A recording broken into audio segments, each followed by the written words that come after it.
Acompáñenme en sus Biblias, hermanos, a Génesis capítulo 1. Génesis capítulo 1. Vamos a mantener ahí nuestras Biblias abiertas. Son los versículos que vamos a considerar. Estos dos primeros capítulos de Génesis vamos a estar considerando en ellos. Mientras preparaba esta predicación, me vino la curiosidad de buscar en internet cuál sería la definición que ellos daban a la Biblia. Y dentro de las primeras definiciones, de hecho las 4 primeras fueron las que tomé y fueron las siguientes. Primero encontré una definición literal muy simple que decía así: la Biblia es un conjunto de escrituras consideradas como sagradas, formado por el Antiguo y el Nuevo Testamento, de las cuales el Antiguo Testamento es común a judíos y cristianos y el Nuevo Testamento es aceptado solo por los cristianos. Esa fue la definición de la Biblia, una definición literal muy simple. Después me encontré la siguiente definición en orden, así como les comento, en orden, así estaban las 4 de diferentes páginas. Me encontré una definición un tanto literal y religiosa. Y la definición dice así: la Biblia es una colección o recopilación de libros sagrados que contiene las historias, doctrinas, códigos y tradiciones que orientan a los cristianos con base en la tradición judía, que es el Antiguo Testamento, y el anuncio del Evangelio, que es el Nuevo Testamento. Esta definición entonces nos habla un poco de cosas religiosas como doctrinas, códigos y tradiciones que orientan a los cristianos. Dice así. La tercera definición es una definición espiritual humanista y dice: la Biblia es un libro sagrado que contiene la palabra de Dios. A lo largo de sus páginas, la Santa Biblia enseña que Dios nunca deja de amar a sus hijos. Es una definición espiritual humanista porque centra su atención en el hombre. Es espiritual porque habla acerca de cosas sagradas, pero es humanista porque centra en el hombre. Dice: Dios nunca deja de amar a sus hijos. Como diciendo aquí, nosotros somos los principales de la Escritura. Y la cuarta definición era una definición espiritual moralista y dice así: la Biblia enseña la manera en la que te conectas con Dios, la forma en la que escuchas su voz y es tu manual de vida. Pero en algo estamos de acuerdo: la Biblia es más que un regalo. ¿Por qué una definición espiritual moralista? Porque habla y dice la forma en que tú te conectas con Dios, y también dice es tu manual de vida. Moralista, es un manual. La Biblia la toman como si fuera un manual por medio del cual nosotros debemos de regirnos para actuar en nuestra vida. Lo curioso o lo triste más bien de este asunto es que ninguna de estas definiciones trataban con el tema central, con el tema único de la Escritura, por medio del cual Dios nos dejó su palabra, que es nuestro Señor Jesucristo. Ninguna de ellas. Nosotros podemos ver en estas definiciones, pero en la primera definición donde dice que la Biblia es un conjunto de libros, la Biblia no es solamente un conjunto de libros sagrados, como dice la primera definición, aunque sí lo es, aunque sí son libros sagrados, pero no es únicamente eso.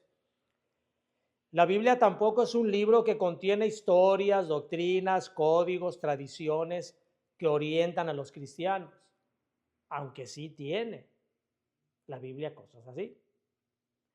Ni tampoco la Biblia es un libro humanista que pone como personaje principal al hombre, como dice la definición: Dios no deja de amar nunca a sus hijos.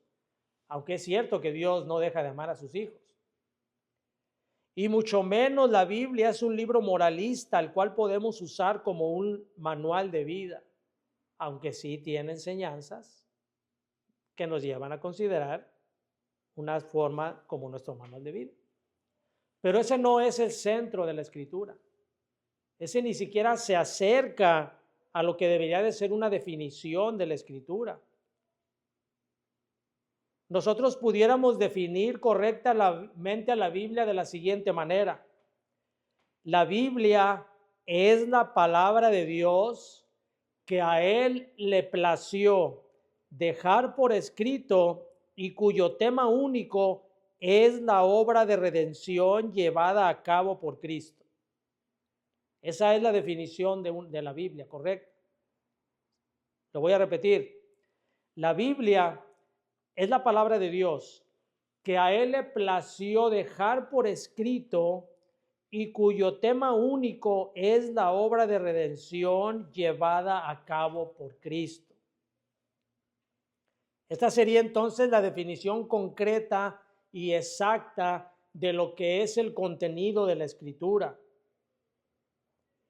Por lo tanto, si el tema de la Biblia es la obra de redención llevada a cabo por Cristo, lo que nosotros debemos hacer entonces es encontrar en cada parte de la Escritura esa conexión que hay entre el pasaje que estudiamos, que el pasaje que estamos estudiando, con la persona de Cristo. Eso sería la manera correcta en que nosotros estudiemos la Escritura. Porque es de Cristo de quien se habla toda la Escritura.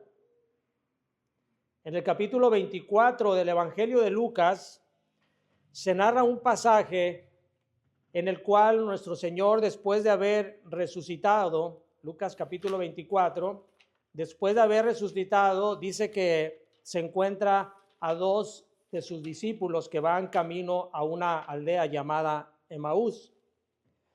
Y cuando va con ellos, se pone al lado de ellos y entonces les pregunta qué es lo que hablaban. Y entonces ellos les dicen, no lo reconocen, sus ojos estaban velados para que no lo conocieran, dice la Escritura. Y ellos le comienzan a contar todo lo que había acontecido en esos 3 días anteriores al día de la resurrección. Y le hablan acerca de lo que había sucedido, cómo había sido la vida y cómo ellos en el versículo 21 del capítulo 24 le dicen al Señor cómo ellos esperaban algo más de Jesús. Ellos nunca iban a esperar que ese hombre a quien ellos consideraban el Mesías hubiera terminado de tal manera. Dice, pero nosotros esperábamos que Él era el que había de redimir a Israel. Y ahora, además de todo esto, hoy es ya el 3er día que esto ha acontecido. Como diciéndole, nosotros teníamos esperanzas en Él, de que Él sería el que redimiría a Israel. Han pasado 3 días y Él murió y no ha pasado nada. Pero el Señor Jesucristo les contesta en el versículo 21. Entonces Él les dijo, oh insensatos y tardos de corazón, para creer todo lo que los profetas han dicho. ¿No era necesario que el Cristo padeciera estas cosas y que entrara en su gloria? Y comenzando desde Moisés y siguiendo por todos los profetas, les declaraba en todas las Escrituras lo que de él decían. Cuando el Señor Jesucristo dice, comenzando desde Moisés, se está refiriendo a todo el Pentateuco, a todos los 5 primeros libros de la Biblia que fueron escritos por Moisés. Y él, al decir esto, el Señor Jesucristo les está diciendo que de él, en todos los libros de Moisés, de él es de quien está hablando Moisés. Nosotros estamos llevando nuestra lectura en la mañana, nuestra meditación en la palabra de Dios y estamos viendo el libro de Éxodo, vamos en el libro de Éxodo. Y nos damos cuenta cómo todas las cosas que ocurren en el Éxodo apuntan a nuestro Señor Jesucristo. Vamos a ver, si el Señor lo permite, vamos a entrar ya al libro de Levítico y también ahí vamos a ver cómo cada ceremonia, cada ritual, cada ofrenda apuntan a nuestro Señor Jesucristo. Relacionemos como un ejemplo de esto Génesis 1 con Juan capítulo 1. Génesis 1 con Juan capítulo 1. Génesis 1 nos dice: en el principio creó Dios los cielos y la tierra. Y Juan capítulo 1 versículo 1 dice: en el principio era el verbo, y el verbo era con Dios, y el verbo era Dios. Ahora podemos también relacionar Génesis 1 con Juan 1, 3 y 4 y con Colosenses 1, 15 y 16. Génesis 1, 1 nuevamente dice: en el principio creó Dios los cielos y la tierra. Y Juan 1, 3 y 4 dice: todas las cosas por Él fueron hechas, refiriéndose a Cristo, y sin Él nada de lo que ha sido hecho fue hecho. En Él estaba la vida, y la vida era la luz de los hombres.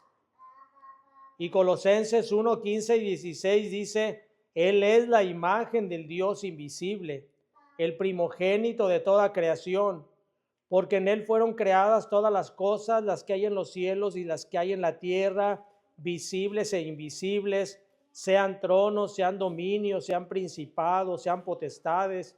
Todo fue creado por medio de Él y para Él. Y Él es antes de todas las cosas, y todas las cosas en Él subsisten.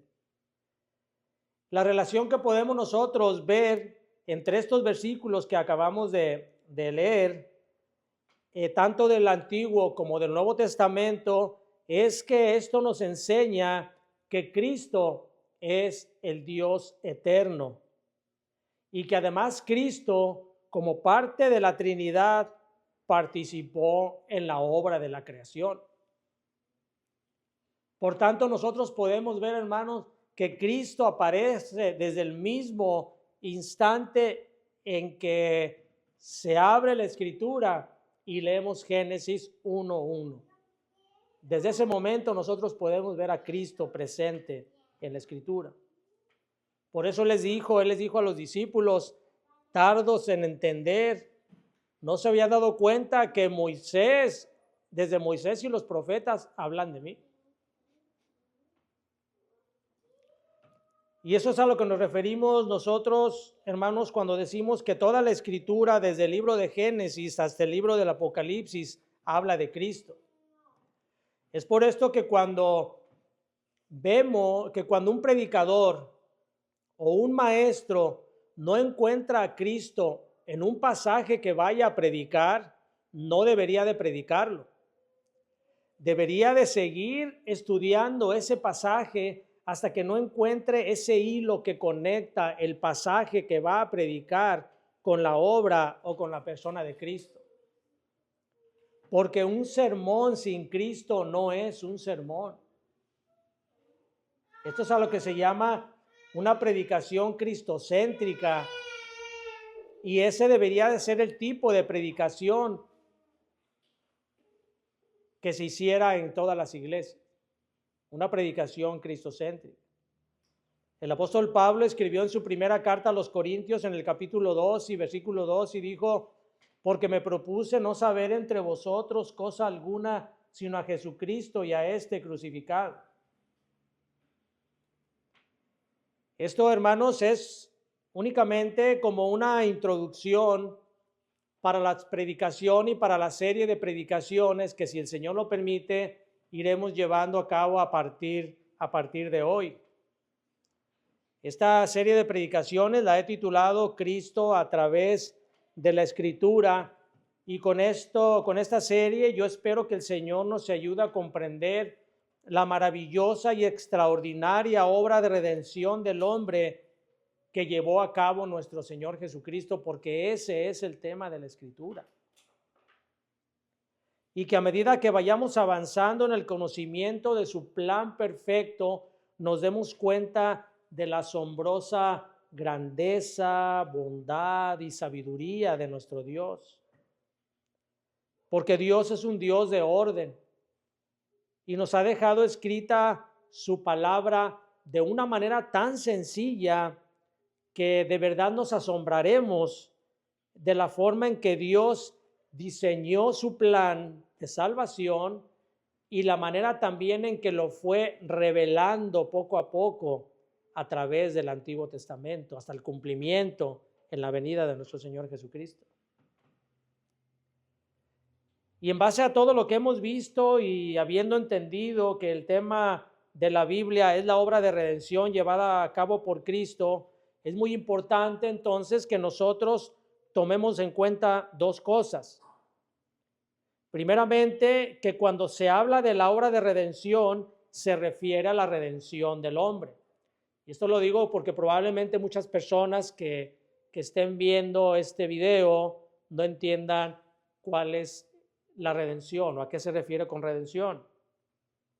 Entonces, eso es algo muy importante que debemos de tomar nosotros en cuenta al seguir estos estudios, que cuando se refiere a redención, se refiere a la redención del hombre. Y la Biblia nos va a enseñar de qué y por qué tuvo el hombre que ser redimido, tuvo el hombre que ser rescatado. ¿Por qué el hombre tiene que ser rescatado? ¿De qué tiene que ser rescatado? Y en segundo lugar, si Cristo es el que lleva a cabo esta redención, entonces Cristo es el personaje central y principal de esta historia. Nosotros no es bueno tampoco, no es bueno que se espiritualice o que se alegorice, más bien que se alegorice la Escritura. Nosotros no podemos encontrar a Cristo en cada parte como tal, no podemos ver y decir, oh, aquí está Cristo, o podemos estar forzando la Escritura. Sin embargo, si nosotros en un estudio serio de la palabra, sí podemos ver la relación que hay en ese pasaje, por más oscuro que parezca, con Cristo. Por ejemplo, ustedes conocen el pasaje del concubina y la levita que viene en el libro de Jueces. Y si ustedes recuerdan, es un pasaje muy cruel, donde se habla acerca de la concubina, es violada por muchos hombres hasta la muerte, y después es sacrificada por el propio levita, y bueno, es una historia de crueldad. Y puede uno decir, bueno, ¿y ahí dónde está Cristo? No podemos nosotros forzar y decir, aquí está Cristo, porque no está como tal en ese pasaje. Sin embargo, este pasaje que está en el libro de Jueces, recuerden que en el libro de Jueces, la característica del libro de Jueces es que cada quien hacía lo que le parecía porque no había rey. Nosotros, la Escritura conecta este pasaje con Cristo porque nos habla de la necesidad que el hombre tiene de que venga un rey justo a salvarlo de la maldad y del pecado. De cómo es el hombre tan pecador y tan necesitado de un redentor y de un rey justo y perfecto que guíe los pasos del hombre para evitar que caiga en esas cosas tan degradantes. Es ahí donde nosotros conectamos a Cristo. En la necesidad de un rey, había una necesidad de un rey también terrenal en esa época, porque después de él ya viene el libro de Primera de Samuel, donde ya se habla que Dios les concede un rey. Porque cada quien, dice el libro de Jueces, cada quien hacía lo que bien le parecía.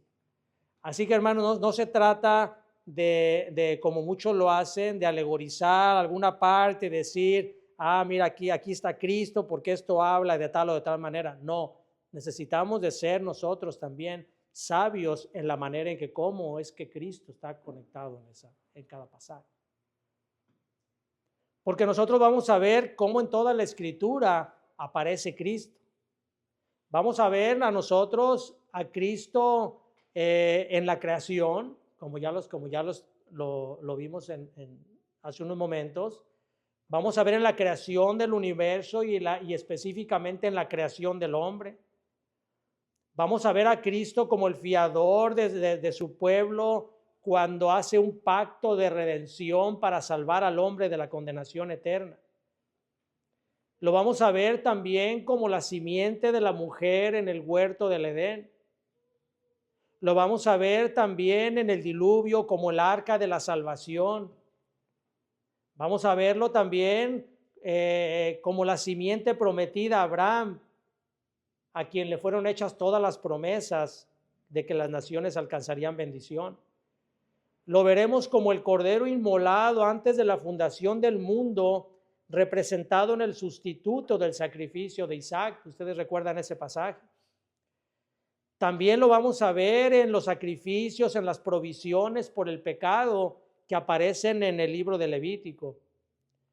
Lo vamos a ver como el verdadero heredero del trono de David, a quien Dios dijo que afirmaría su casa para siempre. Lo vamos a ver como el Salvador resucitado, sentado a la majestad de las alturas y muchas otras cosas en las cuales Cristo aparece en la Escritura. Así que, hermanos, vamos a iniciar con esta serie orando al Señor para que nos ayude a comprender su plan redentor y la importancia de que conozcamos la obra que Cristo hizo en nuestro favor. Con esta predicación de esta mañana que he titulado Cristo en la creación del hombre, vamos a iniciar entonces esta serie de predicaciones. Estamos a punto ya de terminar la serie de los 10 mandamientos. Vamos a iniciar esta y vamos también a terminar aquella serie que dejamos en pausa, que estamos a punto también de terminar, que es del libro de Romanos. Entonces vamos a orar, hermanos, para que el Señor nos ayude en estos nuevos estudios, estas predicaciones que vamos a iniciar. Oremos. Bendito Padre, te damos muchas gracias, Señor, por esta palabra tuya que nos has dejado.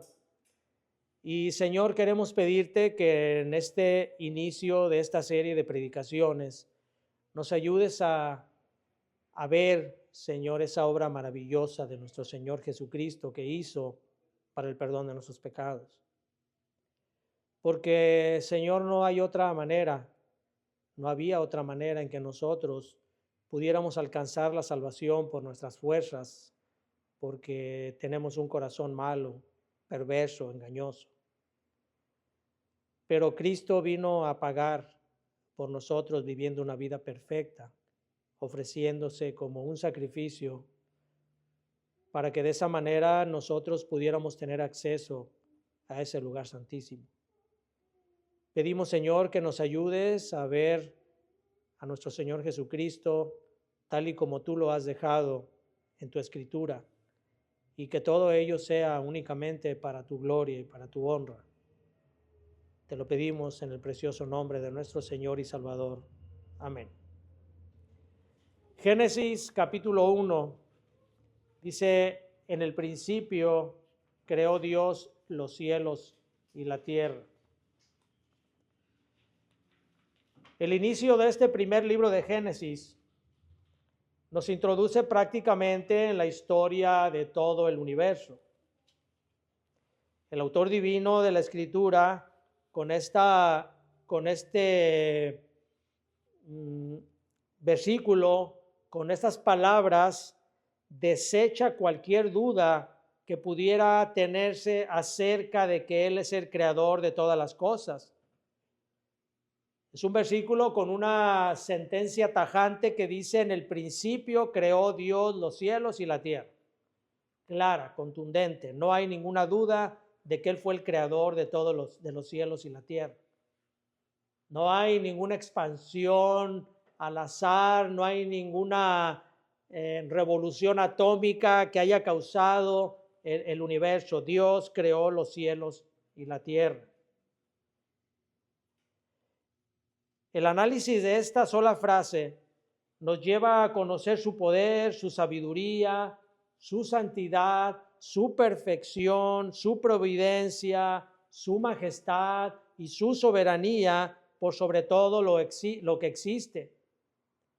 Porque solamente alguien, un ser que tenga estos atributos, pudo haber hecho una creación tan inmensa, tan hermosa y tan perfecta.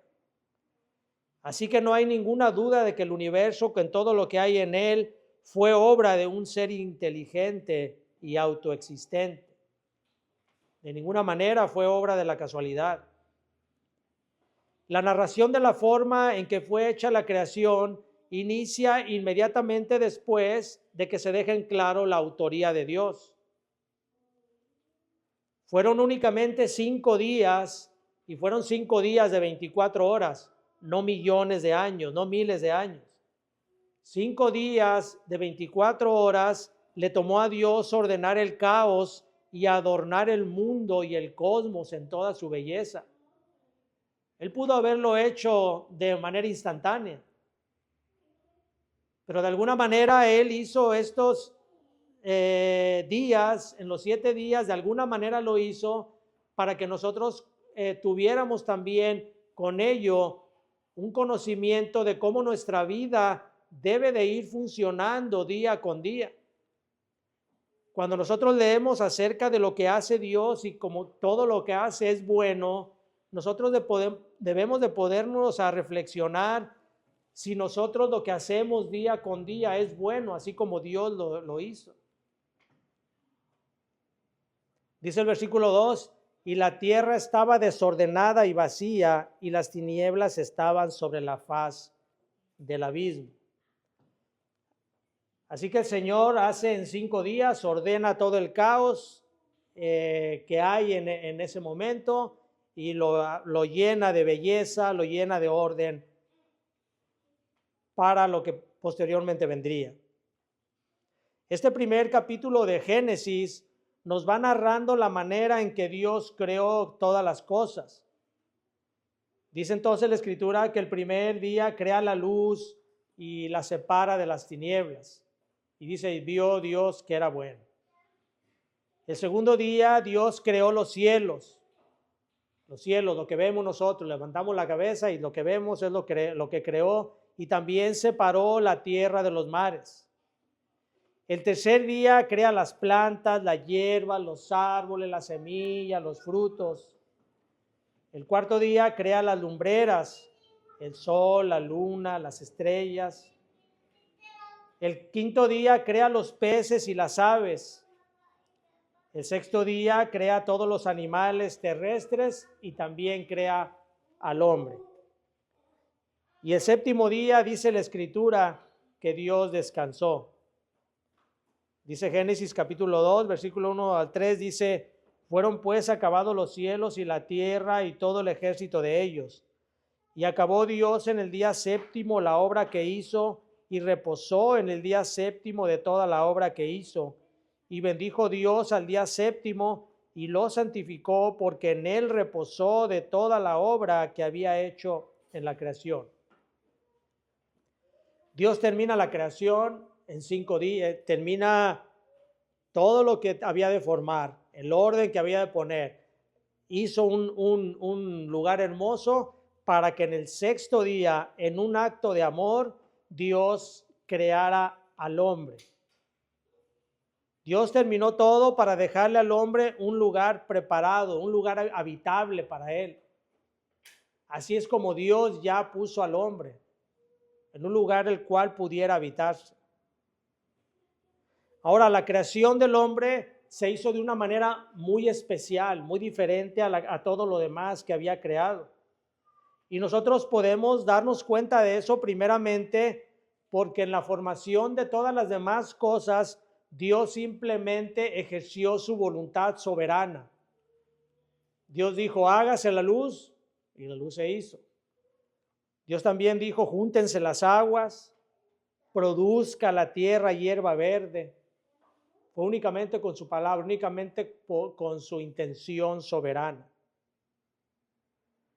Pero en el hombre no fue así. La creación del hombre, en la creación del hombre hay una reunión, hay una consulta, un acuerdo entre las 3 personas de la Trinidad. Dios Padre, Dios Hijo, Dios Espíritu Santo, con la intención de formar al hombre a su imagen y semejanza, a la imagen y semejanza de Dios. Versículo 26 dice, entonces dijo Dios, hagamos al hombre a nuestra imagen conforme a nuestra semejanza. Ahora, cuando se dice que el hombre es creado a imagen de Dios, por supuesto que no se habla de que es una copia exacta de lo que Dios es. El ser creado a su imagen no se refiere a que le fueron dados todos los atributos de Dios, porque Dios tiene atributos que solo a Él le pertenecen, que solo Él puede tener. Y por eso esos atributos que únicamente puede tener Él se le llaman atributos incomunicables de Dios. No lo puede tener ninguna criatura, únicamente Dios. Estos atributos son su eternidad, su inmutabilidad, su omnipresencia, su omnisciencia, su omnipotencia. Pero también tiene otros atributos llamados comunicables que fueron transmitidos a Adán. Esos atributos son el intelecto, que es la capacidad de aprender y de discernir, la santidad. Adán fue beneficiado con el atributo de la santidad. Esto es que no tenía pecado. Adán vivía en un estado de inocencia, no tenía pecado, aunque sí tenía posibilidad de pecar, pero no tenía pecado. Y también le fueron dados los atributos de la fidelidad, el amor, la misericordia, la justicia, la ira. Pero además de estos atributos que Dios le dio al hombre, también le dio otra característica muy especial que no le dio a ninguna otra de sus criaturas. Y esta fue la ley moral escrita en su corazón, lo cual lo hacía perfecto. Adán, con la ley moral escrita en su corazón, estaba capacitado para tener una relación personal con Dios. Y también le daba la capacidad de cumplir los mandamientos que Dios le daría. Dios es infinitamente santo. Él ama todo lo que es bueno y aborrece todo lo que es malo. Por eso cuando Dios crea al hombre, Dios le da esa capacidad de vivir en santidad para que pudiera tener esa relación plena con Él. Nosotros podemos imaginarnos a Adán de una manera parecida a Cristo, aunque no con la perfección de Cristo. Pero Adán caminaba de esa manera porque de la única manera que podía tener relación con Dios. Dios se paseaba en el huerto y Dios platicaba con Adán. Dios le daba instrucciones a Adán directamente porque había esa santidad que Dios había puesto en él. Eclesiastés 7:29 dice: he aquí solamente esto he hallado, que Dios hizo al hombre recto, pero ellos buscaron muchas perversiones. La palabra recto utilizada aquí es la palabra hebrea yashar, que significa recto, justo, íntegro, y esta palabra se utiliza en Oseas para referirse a los caminos de Dios. Oseas 14:9 dice: ¿quién es sabio para que entienda esto y prudente para que lo sepa? Porque los caminos de Jehová son rectos y los justos andarán por ellos, mas los rebeldes caerán en ellos. Adán caminaba en estos caminos rectos de Dios de una manera muy natural. No era presionado Adán, no le costaba trabajo a él de ninguna manera caminar por esos caminos rectos y desviarse a caminos torcidos, porque la voluntad de Adán estaba en perfecta armonía con la voluntad de Dios. Así es como Dios lo había creado. Estaba en una perfecta armonía con la armonía de su creador, porque él había recibido todos los atributos de Dios, incluyéndole la santidad. En este estado de inocencia, Adán reflejaba la imagen de Dios, una imagen que perdió después de la caída, pero que fue reivindicada por el Mesías, por el Hijo de Dios, por nuestro Señor Jesucristo, cuando vino en forma de hombre, como Jesús el Hijo de Dios. En Hebreos capítulo 1, versículo 3, hablando de Jesucristo, dice: el cual, siendo el resplandor de su gloria y la imagen misma de su sustancia. Y ahí mismo Hebreos capítulo 7, 26 dice que Él es santo, inocente, sin mancha, apartado de los pecados y hecho más sublime que los cielos. A nuestro Señor Jesucristo se le llama el segundo Adán, porque Adán fue creado a imagen de Dios. De hecho, en la genealogía que se hace de nuestro Señor Jesucristo en los evangelios, se inicia diciendo Adán, hijo de Dios. O se termina, en algunos casos se termina diciendo Adán, hijo de Dios. ¿Por qué? Porque Adán fue creado como un hijo de Dios. No con la perfección de nuestro Señor Jesucristo, pero sí tenía esa inocencia que lo llevaban a tener esa comunión. Por eso cuando pierden la caída, esa inocencia, Adán, es cuando nuestro Señor Jesucristo, en el pacto de redención de la Trinidad, se compromete a restaurar esa imagen del hombre. Como viniendo Él a vivir una vida perfecta como hombre y de esa manera entregarse Él en sacrificio para que todos aquellos que el Señor le entregara vivieran una vida de perfección. Adán fue además investido con autoridad. Dios se había propuesto formar un reino sobre la tierra, un reino del cielo sobre la tierra, y le daba al hombre la capacidad de gobernarla y sojuzgarla.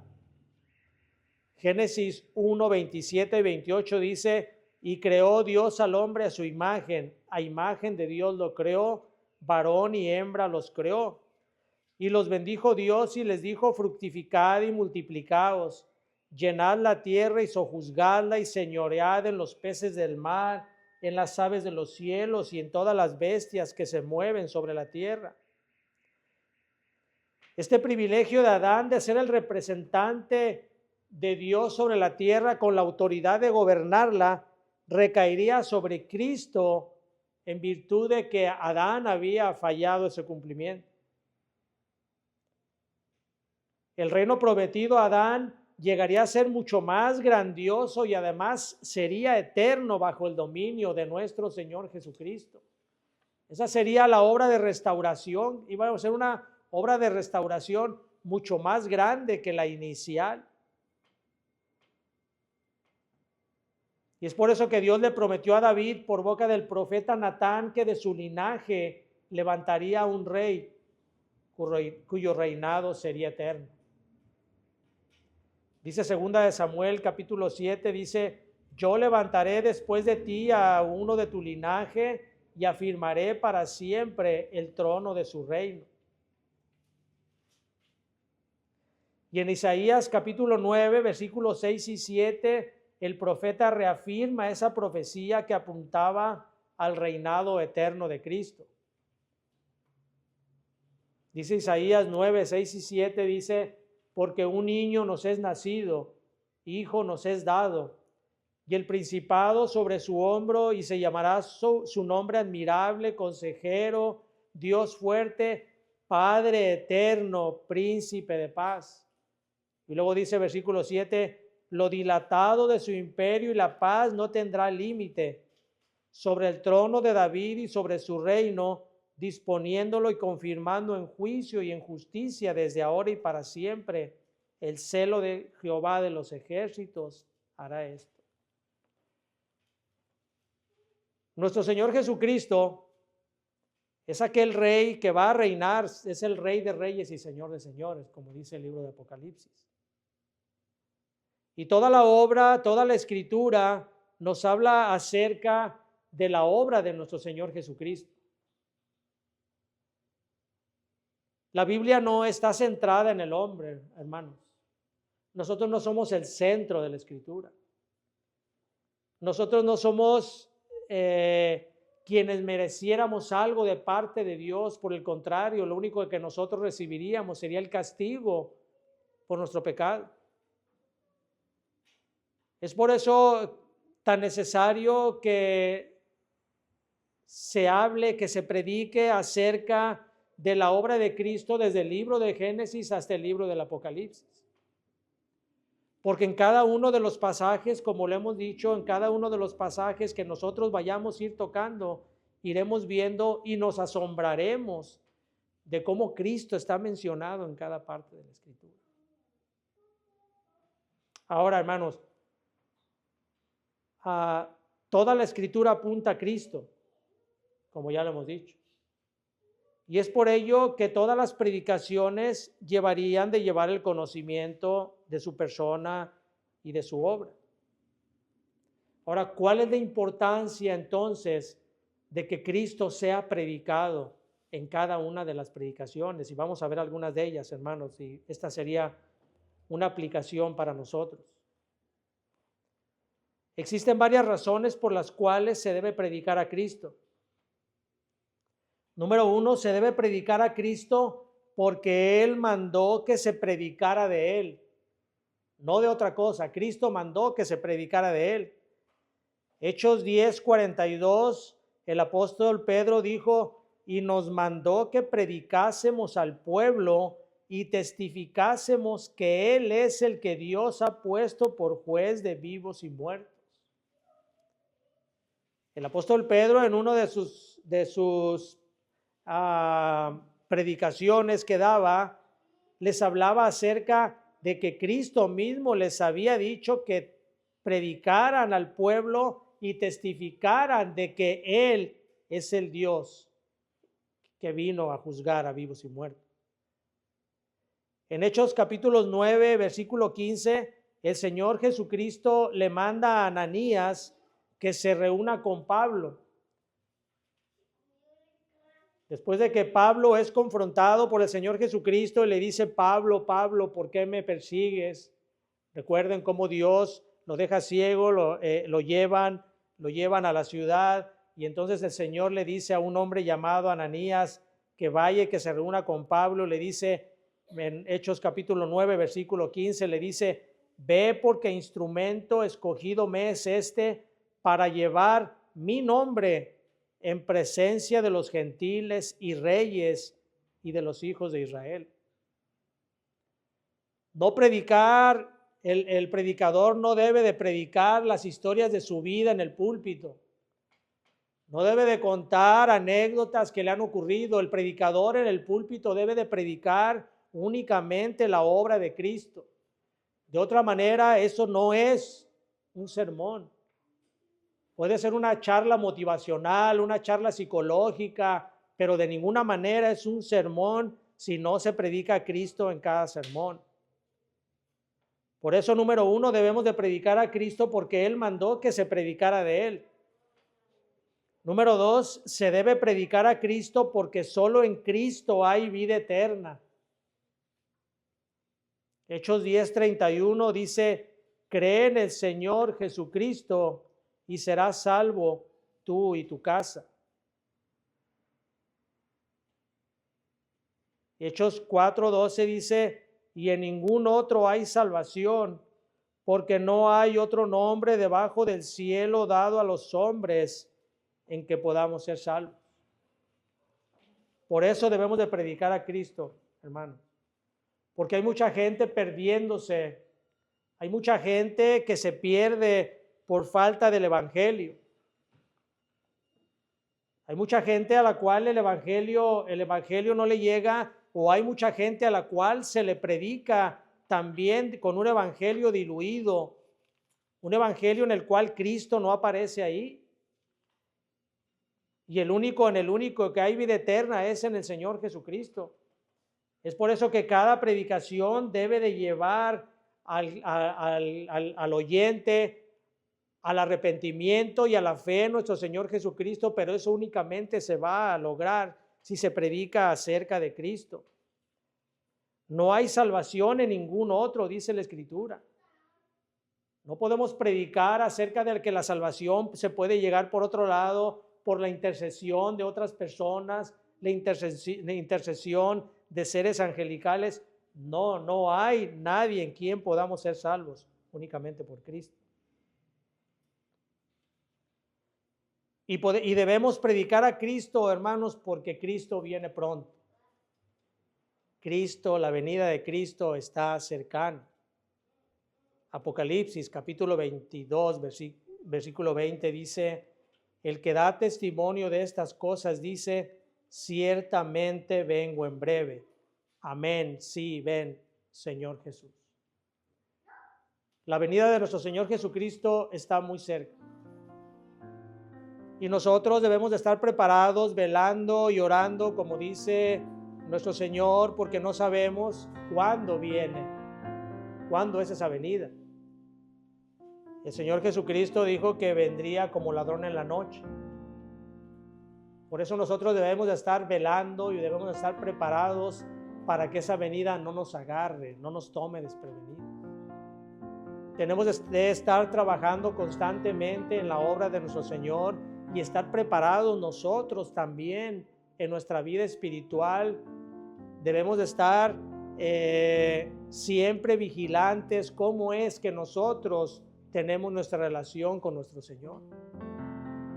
El Señor va a venir en su segunda venida y va a venir y va a juzgar a vivos y muertos, y dice la Escritura que apartará las ovejas de los cabritos, las ovejas a su derecha, los cabritos a la izquierda, y estos van a ser echados en el lago de fuego. Por eso la imperante necesidad que se tiene de que se predique de la obra de Cristo. Y como vamos a ver nosotros, si el Señor lo permite, hermanos, tenemos un campo muy grande de conocimiento en la Escritura por medio del cual nosotros podemos ver a Cristo, porque toda la Escritura nos habla de la obra de Cristo. Y a mí me gusta recalcar eso, hermanos, porque no hay otra forma de predicación, no hay otra manera de predicar. Ningún beneficio le trae a las personas que se le predique otra cosa que no sea más que la obra de Cristo. Esperemos en el Señor que estas predicaciones lleguen a nuestro corazón, hermanos, y nos hagan meditar seriamente en todo lo que Cristo ha hecho por nosotros, y que aquellos que no conocen de Cristo, el Evangelio les resplandezca, la luz del Evangelio les resplandezca, para que se den cuenta de que están viviendo en una vida muy peligrosa. Están viviendo en una vida que cuando el Señor venga van a ser confrontados y no tendrán otra oportunidad de arrepentimiento. El arrepentimiento es hoy. Si usted no conoce de Cristo, venga a Cristo en fe y arrepentimiento para que tenga esa oportunidad de vida eterna. Vamos a orar, hermanos.